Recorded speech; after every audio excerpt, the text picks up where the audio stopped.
gusto estar aquí esta tarde y nos plantearon a Rebeca y a mí que yo hiciera el papel de entrevistadora y Rebeca de entrevistada, pero vamos a tratar de más bien hacer un diálogo y hablar sobre diferentes puntos. O sea, seguramente ella también me va a hacer algunas preguntas y bueno, vamos a ver cómo nos sale. Bueno, nosotros hemos tenido la ocasión de estar estos días, como ustedes lo saben, compartiendo, visitando el proyecto que queda aquí cerca en la zona de Coca-Cola Sinclair y conversar un poco. Y he tenido la ocasión de oír a Rebeca ya en 2 ocasiones, en días pasados y la intervención que hizo hoy.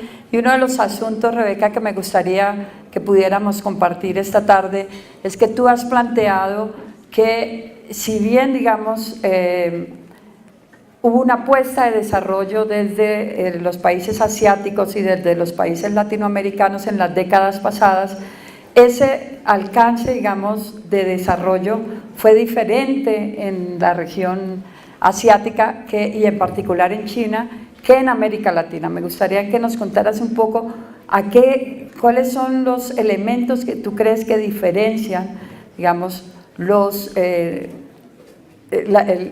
alcances que tuvieron estas puestas desde los países latinoamericanos y los países asiáticos, y en particular China. Perfecto. Es una pregunta que encontramos mucho porque ocupa mucho la mente. ¿Cómo es que vemos un ejemplo de un país tan enorme, tan recientemente industrializado, y por qué entramos en una relación nueva de dependencia con un país que antes estuvo en nuestro nivel hace muy poco tiempo, ¿verdad? Yo diría que esa diferencia, yo diría que Latinoamérica, ¿se oye bien? Yo sé que hay un poco de feedback. Ok, mejor así. Yo diría que el camino latinoamericano hacia la industrialización, la meta que han tenido de largo plazo de eso, es más difícil que el mismo camino lo fue para China, para sus vecinos asiáticos, por 3 razones. El contexto sociopolítico interno, tradicional, el contexto internacional, la arquitectura internacional de las organizaciones multilaterales. En tercer punto, el contexto de estar en este momento en el siglo XXI. Entonces, uno por uno. El contexto interno, hoy acabamos de oír a Esperanza a decir, aquí en Latinoamérica se sabe que el Estado sirve al capital. Es lo que acabamos de oír de la Esperanza. Pero esta mañana oímos de Enrique, que Enrique dijera que el gran parte de los actores chinos en el sector capitalista son actores estatales. Sus dueños son las ciudades, las provincias y el gobierno central de China. Entonces, si aquí se podría decir que el Estado sirve al interés capitalista, se podría decir que en China el sector capitalista sirve al Estado. Es una diferencia, pero tan importante entender cómo se pudo industrializar China y cómo ha sido más difícil aquí. Si el gobierno, el compañero Xi nos dijo, en China no hemos resistido nunca ni a un imperio, o sea, ni al emperador, ni al presidente, ¿verdad? Es decir, que el Estado manda, y el Estado manda incluye su influencia en el sector capitalista China. Eso significa que el Estado chino siempre sí pudo en su etapa de industrializarse disciplinar a su propio sector capitalista, a decir, yo les voy a apoyar con protecciones, les voy a apoyar con crédito concesional, pero si no llegan a las metas explícitas de tecnología, de inversión, de empleo, de aprendizaje, les vamos a quitar el apoyo. Entonces el Estado pudo dirigir al sector capitalista así. Pero aquí en América Latina, el poder a veces, como dijo Esperanza, el poder a veces ha funcionado del otro sentido. Entonces, que el gobierno pudiera disciplinar al sector capitalista para decir, oh no, ustedes ahora van a tener que llegar a ciertas metas y si no alcanzan esas metas te vamos a castigar. Bueno, hemos oído muchas historias hoy sobre los inversionistas extranjeras chinas y que los estados aquí han luchado, han tenido mucha dificultad en implementar, en exigir cumplimiento con sus propias normas socioambientales con esos inversionistas, ¿verdad? Entonces, esa lucha, la dificultad de dirigir, de disciplinar al sector capitalista doméstico, como dijo Esperanza, y externo también, con las inversionistas chinas, siempre ha sido un obstáculo muy, muy importante aquí en América Latina. En parte eso se debe no solamente al hecho de que hay instituciones democráticas aquí y nos gusta de eso, o sea, no estoy quejándome de que haya demasiada democracia, ¿verdad? Pero presenta obstáculos en que el Estado quiere dirigir cosas. Pero segundo, cuando empezaron en China con el proceso de industrializarse, la tasa de desigualdad fue tan bajo por las reformas, por la revolución comunista. Lo mismo se puede decir en Corea del Sur. Lo mismo, no por revolución comunista, pero por sus otros procesos. En Japón también, las tasas de desigualdad antes de su etapa de industrialización muy baja por reforma agraria. Entonces, los élites capitalistas, del sector capitalista, del sector productivo en esos países, no tenían tanto poder frente al Estado como ese mismo sector lo ha tenido aquí en América Latina. Entonces, eso es el contexto interno que quiero decir, un contexto de diferencias en tasas de desigualdad, una diferencia entre la relación entre el sector capitalista y el Estado. Ahora, el sector externo, China, Japón, Corea del Sur, Singapur, Malasia, usaron herramientas muy específicas. No solamente tenían buenos deseos, usaron políticas explícitas para disciplinar a sus sectores productivos. Muchas de esas herramientas ahora son ilegales. Por ejemplo, acabamos de oír a Enrique decir que China dijo a Volkswagen, muchas gracias por venir y enseñarnos cómo usar la tecnología. Gracias, ya lo tenemos. ¿Cómo pasó eso? No fue por suerte. No es que son buenos a escuchar en China mejor que aquí. Somos seres humanos todos. Esto fue una política muy explícita de insumo local requerido, de empleo local requerido, de la incorporación de vinculaciones con la economía local. Eso es ilegal ahora, bajo las reglas de la Organización Mundial de Comercio, las reglas acerca del insumo local. No solamente esta semana fuimos a visitar en el campo con los pobladores afectados por el proyecto de Coca-Cola Sinclair. Una de sus quejas mayores ha sido la falta de vinculación con la economía local, que no hay reglas requiriendo los insumos locales. Bueno, no se puede, ahora es ilegal. Lo mismo se puede decir en proyectos de inversión extranjera privada, que eso fue una herramienta muy comúnmente usada en China, que ahora es ilegal. También los subsidios directos, claro, y varias otras herramientas que usó China y sus vecinos asiáticos, simplemente ahora son ilegales. Entonces, el camino se ha hecho más difícil, no se ha hecho más fácil. Ahora, por fin quiero mencionar algo que dijo el compañero Yi hace unos momentos. Dijo que le ha gustado venir a Quito, respirar el aire limpio y ver a la gente felices en su vida. Y lo que no le gustaría hacer es volver en algunos años y ver que esta ciudad se ha vuelto a hacer como Beijing, que el aire sea así de contaminado y que la gente está bajo las metas dadas del gobierno de que tienen que producir más y más y más, lo que sea el costo socioambiental. Entonces estamos en un momento cuando China en sí está repensando sus propias metas, está repensando su propio camino de desarrollo. Entonces tal vez estamos en un momento cuando queremos tomar una pausa y decir, bueno, ¿realmente queremos seguir el ejemplo de China como ellos lo hicieron?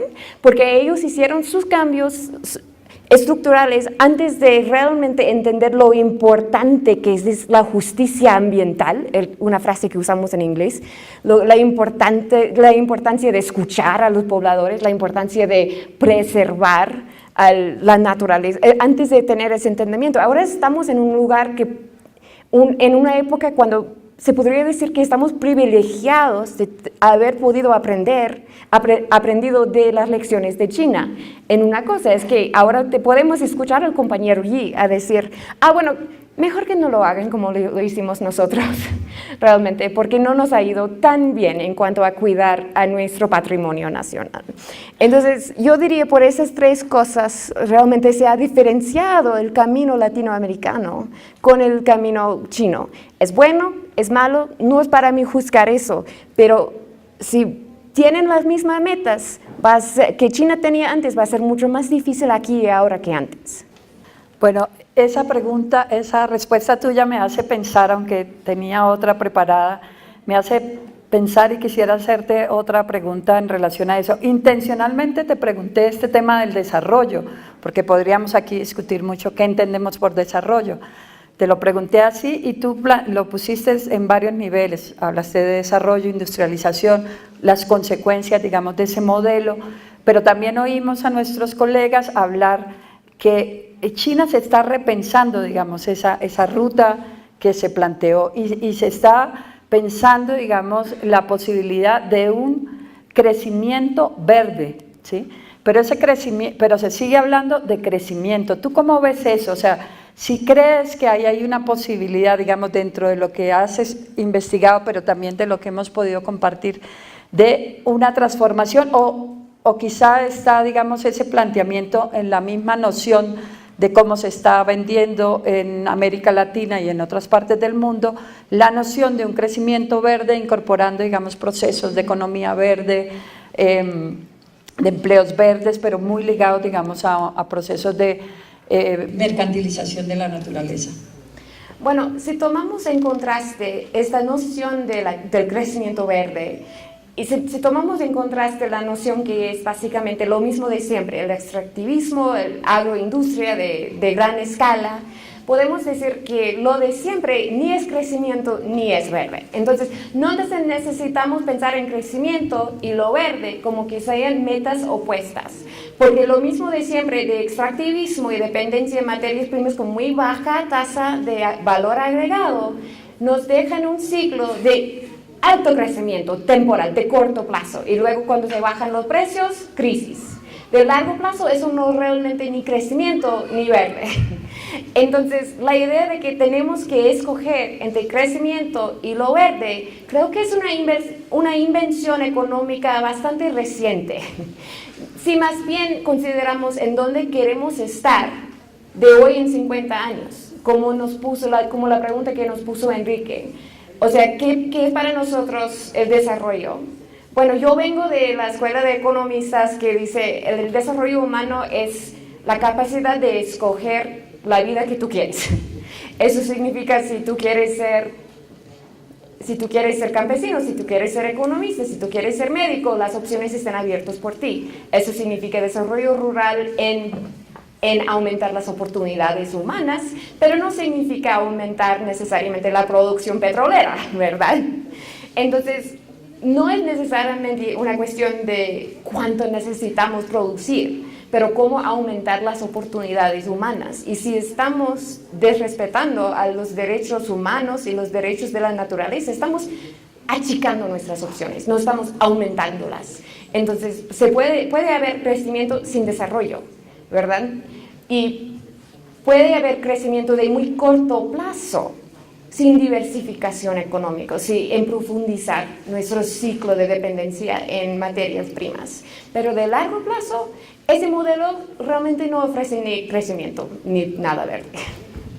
Bueno, llama la atención en estos días, digamos, de nuestras conversaciones y de lo que hemos tenido la ocasión hoy, las diferencias sustanciales entre cómo, digamos, la sociedad, el pueblo chino se relaciona con el Estado, se relaciona entre ellos, digamos, filosóficamente, unos planteamientos de relación con la naturaleza, también toda su historia, su bagaje, 4.000 años digamos, de conformación de un país supremamente rico en culturas, etcétera. digamos, con nuestras características latinoamericanas. ¿Cómo ves tú eso en términos de la posibilidad de un diálogo entre las sociedades latinoamericanas y las sociedades chinas, además, digamos, de asuntos como, por ejemplo, los imaginarios que nosotros tenemos de las debilidades en términos de procesos democráticos, de constitución, de organizaciones de la sociedad civil, digamos, todas esas diferencias que hemos conversado en estos días? ¿Cómo ves tú ahí esas posibilidades de relacionamiento? Bueno, quiero resaltar algo que dijo Esperanza antes. Ella puso su trabajo en un patrón de resistencia popular, ¿verdad? Y luego oímos del compañero Yi que la resistencia no es un concepto que existe en la historia china, porque nunca ha habido la capacidad de resistir a nada, porque el Estado siempre ha sido tan fuerte. Bueno, regresamos un poco a lo que dijo Esperanza, que aquí el Estado siempre ha servido los intereses capitalistas. Entonces, es la región tradicionalmente considerada como el más desigual del mundo, donde la presencia estatal, especialmente en las regiones más remotas, más aisladas, ha sido más bien militar que de otra forma. Entonces, en ese contexto se podría decir que resistir es sobrevivir. Pero en China resistir sería no sobrevivir, ¿verdad? Por el distinto contexto sociopolítico. Entonces, ¿cómo podemos empezar a construir esos puentes? Bueno, algo que hemos visto cuando estuvimos visitando el campo y visitamos incluso el sitio de trabajo de Coca-Cola Sinclair, es una enorme brecha diría, entre los trabajadores ecuatorianos y los trabajadores chinos. Obviamente ellos enfrentan las mismas dificultades en su lugar de trabajo. Esperanza platicó sobre las relaciones laborales que han sido muy problemáticos en este proyecto, es cierto, pero no son problemáticos solamente para los trabajadores ecuatorianos, también lo son para los trabajadores chinos, pero no ha sido posible que ellos puedan comunicarse entre sí, para colaborarse entre sí, para exigir mejor tratamiento. Entonces tenemos de un lado que los trabajadores ecuatorianos intentan acudir con las autoridades locales aquí y que los trabajadores chinos que les dejan realmente no tienen a quién acudir. Entonces, para mí me mostró lo muy importante que es intentar no ver siempre al trabajador chino que está aquí como enemigo, sino alguien que tenemos que incorporar en los mismos esfuerzos de solidaridad, porque realmente están enfrentando las mismas presiones, las mismas relaciones entre capital y el trabajador.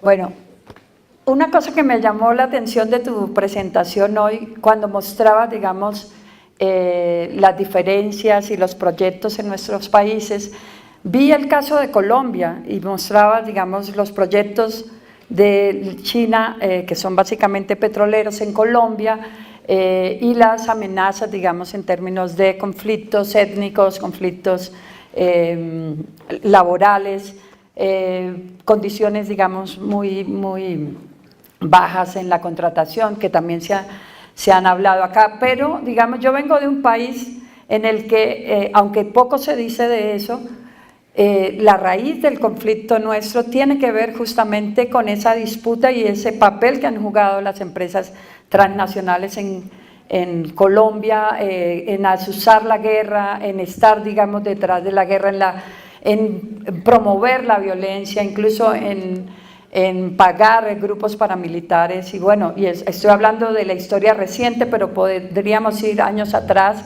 La masacre de las bananeras fue una masacre financiada por una empresa transnacional justamente estadounidense. Y claro, a mí me llama mucho la atención cuando oigo a la gente denunciando el tema de China, y en Colombia mismo cuando se habla de los chinos es como el dragón así de 7 cabezas, ¿no? O sea, como si olvidáramos un poco la realidad de lo que ha sido la inversión extranjera en nuestros países y particularmente en Colombia. O sea, ¿cómo diferenciarías tú la inversión, digamos, de China frente a la inversión transnacional que ha existido en América Latina? Bueno, les quiero pedir que imaginen algo y espero que no sea demasiado personal para que sea apropiado para el contexto. Quiero que imaginen que tienen un tío que tiene una novia y ese tío de ustedes ha sido muy abusivo con ella. hasta incluso muchas veces ha sido violento con ella. Te pones de amigo con la novia porque te preocupas de ella y porque te da enojo lo que está haciendo el tío, ¿verdad? Bueno, un día, por suerte, por gracias a Dios, ella lo deja. Muy bien. Quieres seguir acompañándola, ¿verdad? Quieres mantenerte pendiente en la esperanza de que le vaya mejor la vida después de independizarse, de que su próxima relación sea más saludable. Así me siento yo cuando pienso en mis estudios sobre Latinoamérica. En este caso, el tío es el tío Sam, el símbolo más reconocido de mi país.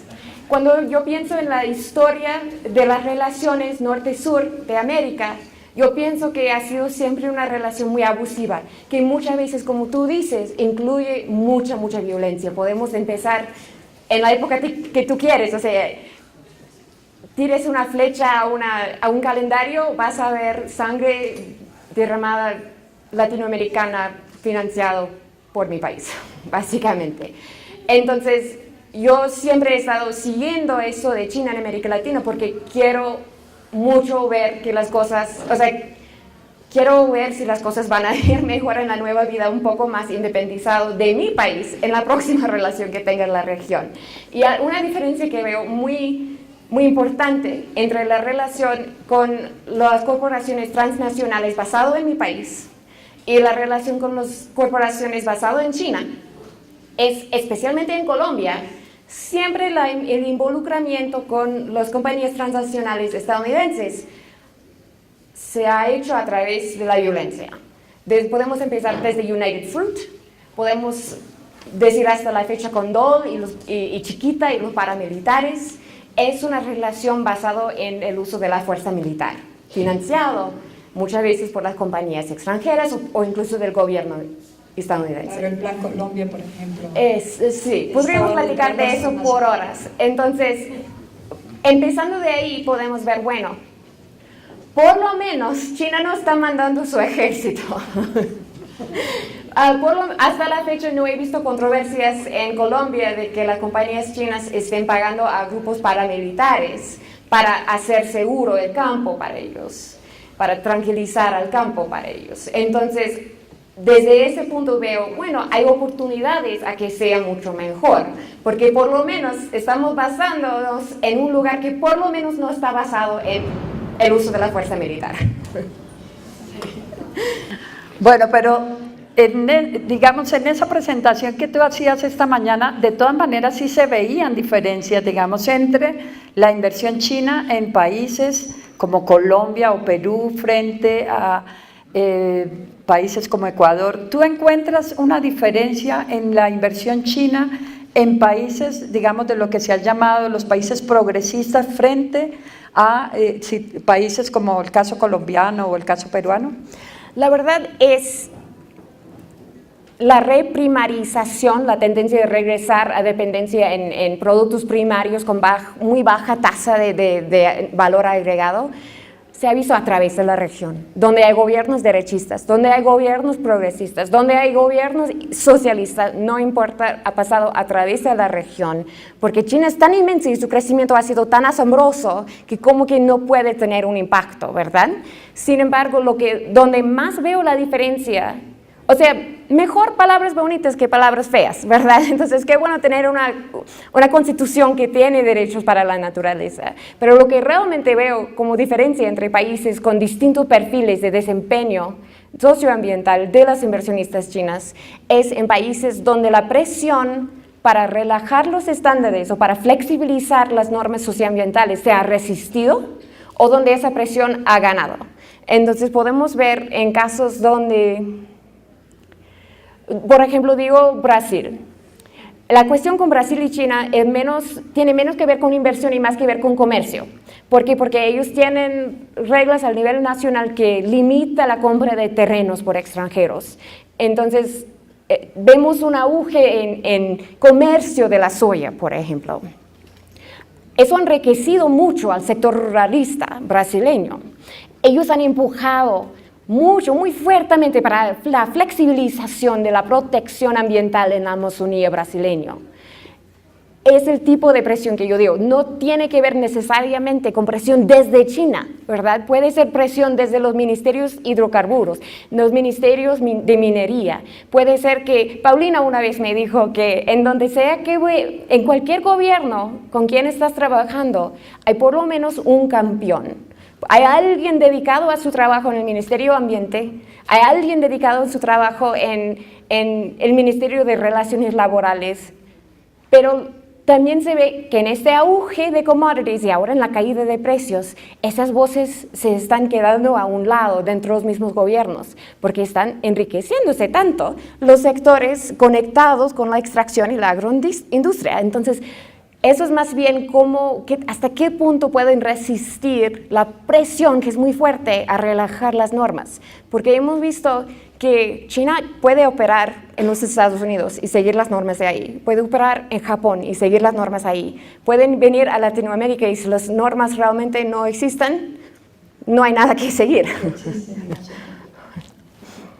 Bueno, pero yo sé, te he estado viendo el reloj y sé que estás que me preguntas, sí lo sé, pero quiero hacerte una última pregunta que se me ocurre ahorita. Con Cuba, o sea, no sé qué tanto conoces de la inversión china en Cuba, digamos, porque uno va a Cuba y encuentra muchas formas de cooperación de Cuba con China, ¿sí? Y digamos, algunos de los aspectos que ha mejorado Cuba, por ejemplo, tiene que ver con el transporte, que ha sido justamente por la presencia china. ¿Cómo ves tú, digamos, esa relación Cuba-China? Bueno, no hay ejemplo más fuerte de ejemplo que les di del tío Sam, básicamente, que con Cuba, ¿verdad? Entonces las opciones son muy, muy claras. Si tú eres Cuba, por ejemplo, y quieres una relación constructiva externa, claro que no vas a buscarlo en los brazos de tío Sam. Sí. Entonces, en esa instancia sí, yo diría que hay una diferencia inmensa, pero vamos a ver qué pasa. O sea, el presidente Trump dice que va a cambiar, que ya no va a relajar las relaciones como quería Obama con Cuba. Entonces, veremos para dónde va. Pero yo resisto en este momento dar conclusiones sobre la relación con Cuba porque las cosas van cambiando muy rápidamente y como académica me siento resistente a dar prognosticaciones o incluso conclusiones sobre un pasado que va cambiando tan rápidamente. Discúlpeme que realmente no te puedo dar una respuesta muy satisfecha a esa pregunta, pero las cosas van cambiando tan rápidamente que se puede dar una conclusión por un momento a la vez nada más. Bueno, mi turno. Ok, yo quería tomar un tiempo para preguntar cosas a ella porque si ustedes la conocieran, ustedes también quisieran sacar de ella sus historias. Entonces, yo conozco un poco del trabajo que tú has estado haciendo en Colombia, pero creo que la mayoría de la gente en esta aula no tienen ese privilegio.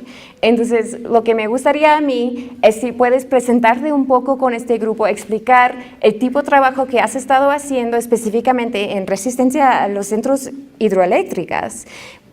¿Y cuál es tu pasión en ese asunto? O sea, ¿cuál es tu visión y de dónde surge tu pasión para ese trabajo?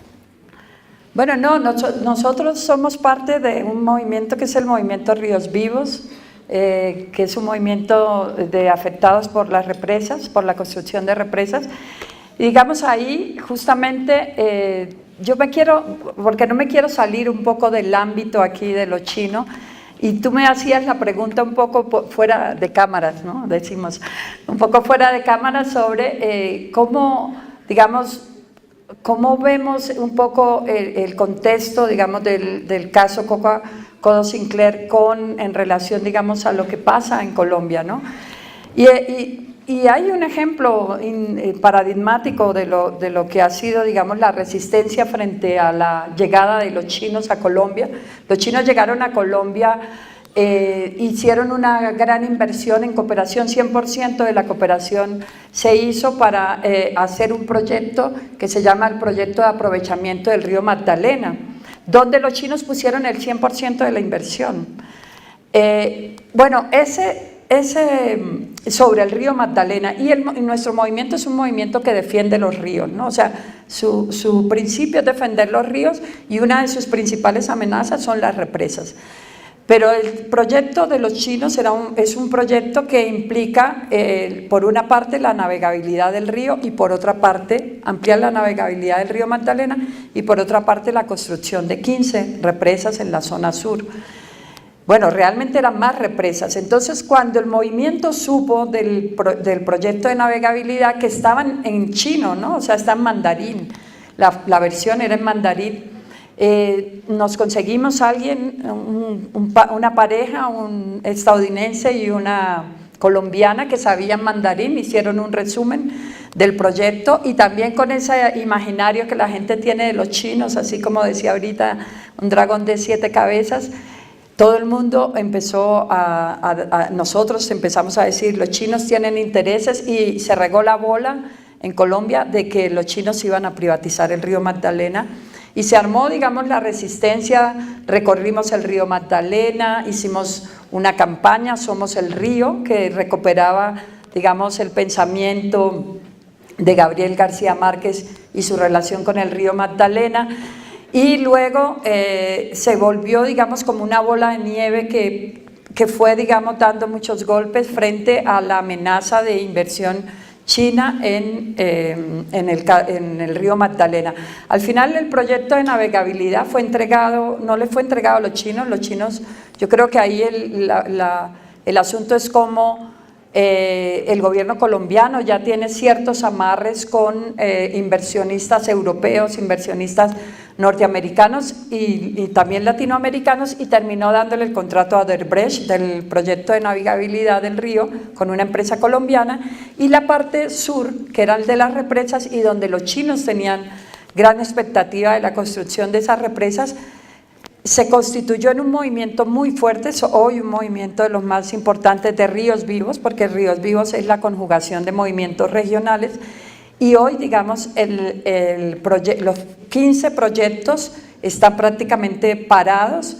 Hay un acuerdo, digamos, del gobernador del departamento para no hacer un solo proyecto más, por lo menos durante su gobierno, y ya hay 3 acuerdos municipales, o sea, 3 municipios de esa región también que han dicho no vamos a permitir ningún proyecto hidroeléctrico, y hay, digamos, un movimiento de base muy fuerte que está dando la pelea, también porque tenemos un proyecto ahí que ha sido nefasto, que es el Quimbo, que ha logrado, digamos, detener el avance de los proyectos de hidroeléctricas en la zona. Entonces el movimiento Ríos Vivos es un movimiento de gente, de mucha gente de afectados, de la gente afectada por viejos proyectos como Urrá, Salvajina, en Chicayá, pero también de proyectos que hoy se están constituyendo en la región. Ay, gracias.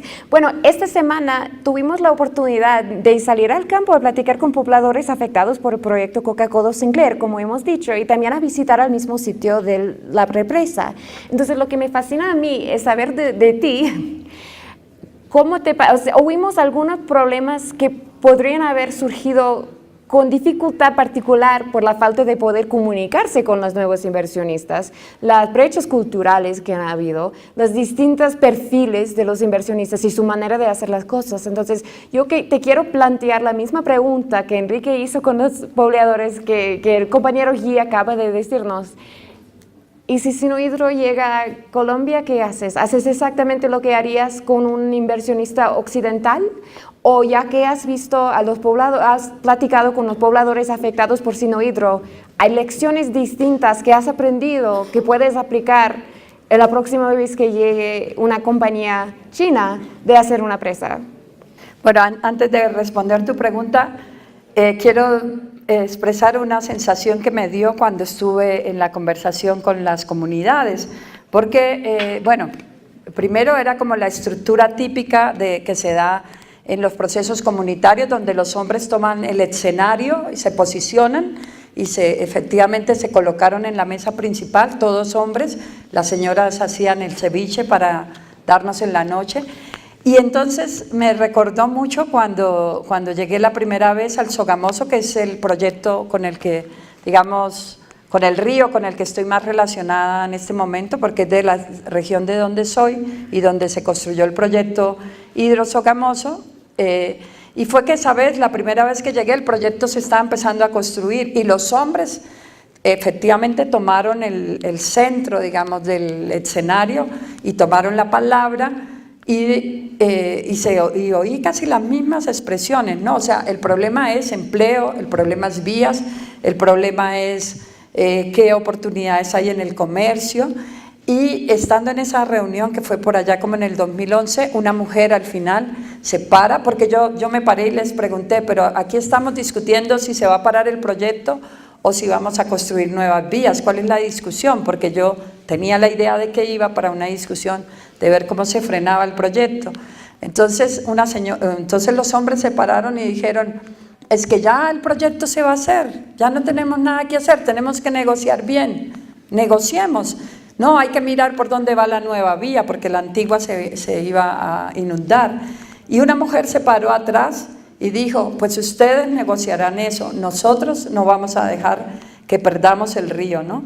Entonces, sí siento, digamos, lo que sentí allí es que si sigue, digamos, primando esa lógica en la que la negociación es sobre recoger lo mínimo que dejan estos proyectos, como las obras que caen debajo de la mesa en una gran cena, yo creo que vamos perdiendo, ¿no? O sea, me parece que el asunto es si nosotros vamos a permitir que se construya un proyecto que finalmente desplaza todas esas formas de vida que están relacionadas con el río, que quizá en este proyecto no se sentían muy fuertes, algunos decían que era porque eran colonos, recién llegados, en fin, pero que, digamos, en las historias de los ríos nuestros, por lo menos los colombianos de los que puedo hablar, hay muchísimas formas de vida que son formas de vida totalmente desconocidas para los pobladores, para la gente de las ciudades, para los que hacen esos proyectos, y que entonces, por supuesto, es la gente que termina con muchísimas afectaciones porque se les destruye totalmente sus formas de vida. Entonces, más allá de si el inversionista es chino, más allá de si el inversionista es canadiense o es colombiano, porque en el caso nuestro gran parte de las represas son hechas por colombianos, nosotros, digamos, anteponemos la discusión frente a para qué es esa energía, para quién es esa energía, ¿sí? A quién va a beneficiar esa energía, porque lo que estamos viendo, digamos, en nuestro país es que se están construyendo muchos y muchos proyectos hidroeléctricos, pero no para beneficiar a la gente, sino para sustentar el modelo de desarrollo basado en la extracción de bienes naturales, y los proyectos hidroeléctricos van directamente hacia las minas, como es el caso de Urrá, que todo el tendido eléctrico sale directo a la mina de Cerro Matoso, y cómo el proyecto del Quimbo estaba pensado para ir directamente a la mina La Colosa, que por suerte, digamos, ahora se paró con una consulta popular, y no sé qué irán a hacer los españoles con la energía del Quimbo. Entonces creo que ahí hay discusiones más de fondo, ¿no? Más que discutir si vamos a conseguir más empleos o si vamos a conseguir que el comercio local se active durante los 5 o 4 años de construcción del proyecto, ¿no? Gracias. Bueno, nos quedan muy pocos minutos, entonces yo quiero, como es la última entrevista del día antes de empezar con la segunda mesa, quiero ampliar la tema un poco, porque el tema de hoy es nuevas dependencias, antiguas resistencias, ¿verdad? Quiero profundizar ese tema contigo un poco más, de saber cómo se puedan, o sea, tú como activista colombiana has llegado aquí conmigo, un académico gringa, a ver los mismos proyectos en el campo, proyectos chinos, Coca-Cola, Sinclair. ¿Cómo crees tú que en esta nueva época, con nuevos actores, pero como tú dices, con básicamente los mismos estilos de producción tradicionales, cómo podemos apoyarnos uno al otro, no solamente tú y yo, pero organizaciones sociales aquí en Ecuador, con ambientalistas en Colombia, con ambientalistas como el compañero Yi en China? No sé si puedes profundizar qué visiones tienes para las oportunidades y también los desafíos en esta nueva época con nuevos actores chinos en el ámbito tradicional. Bueno, ayer cuando oíamos a los compañeros chinos hubo una de las intervenciones que yo creo que a nosotros nos impactó muchísimo, que fue la historia de cómo el compañero Deng había estado con una comunidad en la que empezaron a producir miel para resolver el tema de los ingresos económicos de la comunidad y digamos mejorar sus condiciones de vida, y cómo digamos en esa racionalidad de quien viene de afuera hacia la comunidad, a una comunidad rural, creen que la opción es empezar a buscar formas de que esas abejas produzcan más, ¿sí? Con la idea de que más ingresos va a ser mejores beneficios para la gente. Y finalmente la gente local terminó molesta, ¿no? Primero porque las abejas se rebelaron, ¿sí? Se sintieron explotadas y se fueron de nuevo al bosque, se internaron, y la gente empezó a sentir que un proyecto productivo que estaba construyéndose con el sentido de beneficiarse venía a la tierra. Y yo creo que ahí la sociedad china, el pueblo chino, tiene mucho que enseñarnos a nosotros de lo que es sus filosofías, digamos, gran parte de su historia, digamos, tradicional. O sea, es esa relación efectivamente con la naturaleza, ese yin y el yang, es esa relación simbiótica con la naturaleza, esa dialéctica, digamos, en la que nos entendemos como parte de la naturaleza y no como por fuera de la naturaleza. Y yo creo que ahí tendríamos muchísimas posibilidades cuando veíamos todas esas maravillas de proyectos que han venido construyendo con las comunidades. Creo que ahí hay un camino muy interesante para dialogar. Creo que el tema, digamos, laboral, como tú bien lo planteaste y como se discutió dentro del grupo, es un asunto que nos tiene que ayudar a fortalecer las solidaridades entre los trabajadores chinos, que no son nuestros enemigos, y que nosotros, digamos, deberíamos expresar la solidaridad con ellos para construir efectivamente no relaciones por arriba, sino relaciones por abajo entre los pueblos, ¿no? O sea, creo que hay...